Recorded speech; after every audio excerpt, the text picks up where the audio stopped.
Imagine witnessing a young teenage girl being hauled from the emperor's private chambers. She's not on her feet.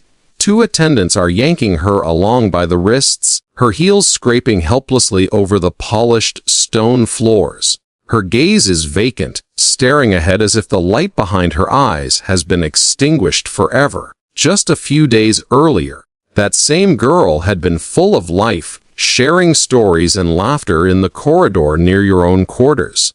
Then the summons arrived that morning. By evening, she's transformed into a hollow shell, as though something essential has been ripped from her core. One of the attendants notices you peering from the doorway.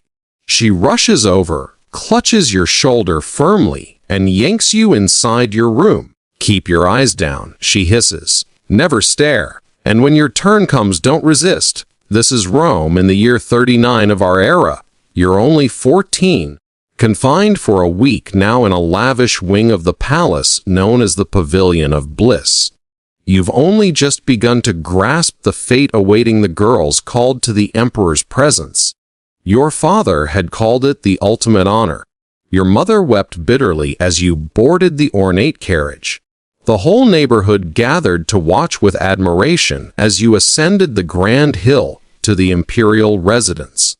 Nobody breathed a word of the reality. Nobody warned you that the most dominant ruler on earth operated a methodical process, like a merchant cataloging goods, lists of young women's names, their exact ages, detailed descriptions of their features, summoned in sequence to his bedchamber. And upon returning, if they returned at all, they were forever altered. This is the account of Emperor Gaius's treatment of the young women in his palace. The truly terrifying aspect isn't solely his actions, but the utter lack of intervention from anyone. Not the elite counselors, not the palace guards, not even the families who willingly surrendered their daughters at the gates. Everyone was aware, yet everyone remained silent. 3 name options for the emperor in this retelling: Marcus Antonius Rex, Lucius Valerius Maximus, or Gaius Flavius Dominus. We'll use Gaius Flavius Dominus throughout. To truly comprehend the depths of this horror, we must first explore how an ordinary person descends into such capability for cruelty. Because Gaius Flavius Dominus wasn't born this way. He was shaped by circumstances. Back in the year 19 of our era, a 7-year-old boy dashes playfully through a bustling military encampment dressed in a child-sized soldier's outfit, complete with miniature protective gear and small crimson footwear. The troops adore him, nicknaming him Little Boots, for those endearing shoes. He's the son of Valerian, Rome's most celebrated commander since the days of the great conquerors.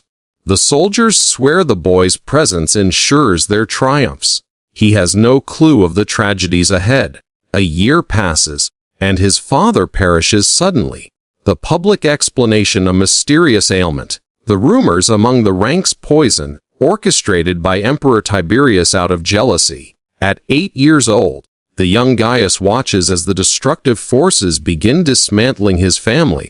His mother is seized from their home on fabricated charges of disloyalty, exiled, and slowly starved. His eldest brother is detained, locked away, driven by hunger to gnaw at the padding in his cell. His next brother is banished to a remote rocky outpost, tormented by watchers until he bashes his skull against the stone to escape the agony. One by one, they vanish, and Gaius observes it all, powerless. By the year 31, he's 19, the lone survivor of his bloodline. Then arrives the imperial invitation. Emperor Tiberius summons him to his isolated retreat on a distant island. Ancient chroniclers, writing close to the events, figures like the biographers who documented the lives of the Caesars, paint that island as a place of unspeakable terrors. Tiberius had transformed it into his private domain, shielded from scrutiny, where he indulged unchecked. The teenage Gaius arrives knowing full well Tiberius orchestrated his family's ruin. The truth is whispered everywhere, but he dares not reveal his rage. A single furious glance could seal his doom. One chronicler notes a haunting observation: Gaius proved the most obedient servant, yet would become the cruelest lord. For 6 long years, he absorbs, masters the art of shattering spirits from history's most notorious tyrant. In 37, Tiberius passes. Some claim from age, others insist Gaius hastened it with a smothering cushion. Regardless, the former captive now holds absolute power. Rome erupts in joy. They believe they're receiving the heir of the beloved Valerian. They can't imagine the darkness unleashed. For the first 7 months, all appears ideal. Gaius frees political prisoners, stages magnificent public spectacles, distributes wealth to the masses. Then comes the grave illness, a burning fever that ravages him for weeks. The man who emerges from recovery is profoundly changed. Something fundamental has fractured within him, and soon, the empire would feel the consequences. Imperial agents fan out across the city and nearby regions, visiting homes of the affluent and the humble alike. They're not seeking recruits for the legions or scouting talent. They're evaluating 3 criteria: youth, attractiveness, and innocence. Girls aged 12 to 16, with pleasing appearances, and confirmed untouched, often verified by family word or discreet checks. Chroniclers from later decades describe fragments of this operation. They speak of daughters from distinguished lines escorted to the palace. One notes how Gaius personally appraised them, handling them like a trader assessing livestock. Even seasoned writers who recount tales of wild feasts, executions, and forbidden liaisons without hesitation seem reluctant to delve deeper into what followed. Detailed records were maintained, tablets listing each girl's name, age, physical traits, lineage. This wasn't random savagery. It was organized administration, people reduced to line items in official registers. The operation was chillingly effective. Agents worked in teams, bearing seals that compelled obedience from any household. They had targets to fulfill, reports to submit. Success measured in quantities, prospects identified, homes inspected, deliveries completed. This wasn't mere madness from one individual. It was institutional routine. Countless officials handled lives with the same indifference as tallying supplies or taxes. Families offered no opposition. In a culture obsessed with status, selection by the emperor was framed as supreme distinction. Parents vied for the chance, adorning daughters in pure garments, weaving blossoms into their locks. Some mothers shed tears as the carriage departed. But those tears were hidden because open grief implied dishonor, suggesting service to the emperor was undesirable. So they stifled their sorrow, buried their fears, and released their children. They named the secluded wing the Pavilion of Bliss.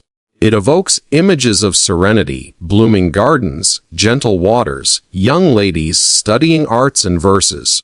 In truth, it was confinement, yet worse than any stark prison, because prisons are honest in their harshness, visible restraints, bare walls. You understand your plight. This pavilion mimicked heaven. Flowing drapes of finest fabric, cushions plush beyond imagination, scents lingering like a dream, delicacies unknown to most citizens, attendants ever smiling and accommodating, all exquisite, all profoundly disturbing. Experts in the human psyche today describe this as profound mental conflict. When surroundings scream safety while instincts scream danger, the mind begins to fracture. Trust in one's own senses erodes. The girls couldn't exit without approval. No communication with kin, no sense of time passing, no clear purpose. They simply awaited. Days blurred into weeks for some. No explanations, no warnings of the summons, no details of what awaited, only the nocturnal sounds, footsteps echoing, halting at a door, a girl escorted away. Come dawn, she returns changed, withdrawn, vacant, or vanishes entirely. Attendants delivering meals observed relentlessly. Any sob noted, any hushed conversation between girls recorded. If bonds formed, offering mutual solace amid pain, they'd be swiftly separated, relocated to distant sections.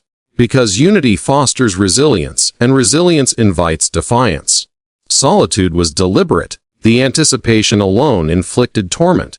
Decades ago, Researchers studying behavior uncovered a grim truth. When individuals learn their actions can't alter outcomes, they cease striving, not from frailty, but self-preservation against despair, termed quiet surrender. Initial resistance fades as futility sinks in. Effort stops. Emotion numbs. These young women were deliberately eroded, not primarily through force, but through opulence that felt perverse, false compassion masking malice, endless uncertainty. By the summons, many had already yielded. That was the intent. Now, let's delve deeper into how Gaius Flavius Dominus extended this control over the entire empire. Chroniclers describe grand imperial dinners turning into arenas of deliberate degradation. Vast halls thronged with Rome's elite, counselors, commanders, provincial leaders, feasting, conversing, feigning normality. Then Gaius would rise, stroll among the guests, appraising their companions as he did the pavilion residents. He'd choose one, extend a hand, guide her away. Her spouse remained seated, silent, immobile. What options existed? Protest, and his offspring perish by dawn. His lineage expunged from records, so he lingered, sipping wine, exchanging banalities with neighbors equally strained, all pretending propriety. Minutes stretched. 20, 30. Dialogue grew strained, fragile, all ignoring distant noises. One account details a high-ranking official witnessing Gaius escort his spouse. Upon her return, Gaius resumed his seat, vividly recounting events, critiquing intimately, jesting comparisons to others' partners. The husband forced smiles, nods, even gratitude. Certain shames endure eternally. Years later, that official joined the plot ending Gaius's rule. But the dinner's true malice lay in enforced participation. By remaining passive as another's partner was taken, you shared culpability. Denouncing him implicated yourself. Rebellion impossible, you were entangled. Gaius occasionally lent pavilion girls to favored elites, not generosity, but snares. Acceptance meant complicity, refusal, offense. Either path ruined you. This is tyranny's mechanism, not solely force or decree, but humiliation, shared guilt, rendering all tainted, unable to accuse without self-incrimination. Those elites returned home, embraced families, feigned integrity. But inwardly, they knew. And Gaius knew their knowledge. That awareness chained them. Yet every system harbors weakness. While Gaius eroded elites and ravaged youths, he overlooked the protectors, his elite personal guard. The imperial watch, warriors proximate daily, armed and skilled. One stood out: Marcus Cassius, seasoned commander, decades of honorable service. Gaius delighted in mocking Marcus's softer voice, daily taunts before assemblies. When Marcus requested the routine daily code, a protocol, Gaius assigned demeaning terms, evoking weakness or submission. Troops chuckled repeatedly. Over months, Gaius assumed Marcus would endure like others. He erred gravely. Elites had kin to shield, rationalized silence. Marcus, a warrior, resolved issues decisively. He stood beside the emperor, blade ready. Gaius had convinced him existence under this rule was intolerable. On a crisp January day in 41, Gaius traverses a narrow subterranean passage below the arena. Mood elevated, anticipating entertainment. Marcus lurks in dimness. Accounts converge as Gaius nears. Marcus advances for the code. Gaius grins, preparing another barb. He never utters it. Marcus bellows a challenge and thrusts upward into vital areas. The tight space offers no flight. Accomplices block exits. They assail relentlessly, dozens of wounds, ceasing only when survival impossible. 4 years pent-up rage, shame, witnessing youths shattered and elites humbled, unleashed in moments of fury. But unfinished, they locate Gaius's spouse, end her. Then the nursery, his toddler daughter. One dashes the child against stone. No successors. No vengeance. Lineage terminated. The apparatus devoured its architect. The successor, Emperor Claudius, confronted a dilemma. What of the pavilion's remaining captives? Public acknowledgement exposes imperial disgrace. Families seek redress. Complicit elites face revelation. Stability crumbles. He opted for obscurity. Girls dispatched home discreetly, laden with treasures, gold, fabrics, gems. Not reparation. Hush payments, most households accepted. Alternatives scarce, their daughters marred, unmarriageable. Silence offered best pretense of normalcy, but memories persisted. How erase such trauma? Resume ordinary existence. Surviving accounts suggest some recoiled from touch forever. Startled at footsteps. Required constant light for sleep. Some screamed nightly for years. Families feigning ignorance. Others fell mute, gazing endlessly from windows, trapped in inescapable recollections unshareable. A later healer documented cases of women post-captivity speech loss, appetite failure, hollow stares. Connections unclear, perhaps deliberately vague, but descriptions align precisely. One tale, preserved fragmentarily, a survivor withheld her story 50 years. On her final day, confided to a granddaughter. The account partially transcribed, much destroyed, scraps endured, duplicated in remote archives. Those remnants reveal truths. Claudius mandated destruction of most records, inventories, tablets, the machinery's documentation, consigned to flames. Surviving narratives, composed later, drew from recollections, hearsay, remnants. Thus, this tale represents merely the unsuppressed. Contemplate the obliterated, the horrors deemed too vile even for a society accustomed to arena bloodshed. The pavilion of bliss lies buried beneath layers of later building. Excavations uncover traces, a tiled pattern, a scented vial, but the chambers themselves erased, obscured. Rome sought oblivion, yet some scars defy erasure. Documents incinerated, voices muted, histories revised, but internal wounds remain. The girl from our opening, dragged lifeless-eyed, was real, her name unrecorded, merely an entry, utilized and discarded. Yet she lived, harbored aspirations, a loving family, a future stolen when the knock sounded. Empires excel at dehumanization, transforming individuals into statistics, existences into assets, constructing apparatuses so diffused no single soul bears blame. Agents obeyed directives. Protectors performed duties. Elites safeguarded kin. Parents embraced prestige. All possessed justifications. The apparatus persisted, only halted by one warrior's breaking point from relentless mockery. Had Marcus endured longer, terror longer, the duration unknown? That's the enduring warning across millennia. Oppressive structures collapse not from inherent wrongness, but contingency, one fracture at critical juncture. Otherwise, they endure, devouring existences, enforcing quietude, awaiting defiance. The pavilion functioned 4 years, youths cataloged and processed, elites degraded at feasts, families surrendering daughters, convincing themselves of glory. Without that single soldier's limit, it might have spanned decades, centuries. Apparatuses indifferent to duration. They simply operate. Hence these narratives endure. Not mere antiquity, safely distant, but recurring frameworks, reused with varied visages, locales, identical designs, only halted, ever halted, by those declining silence. To expand this tale further, consider the daily lives within the pavilion.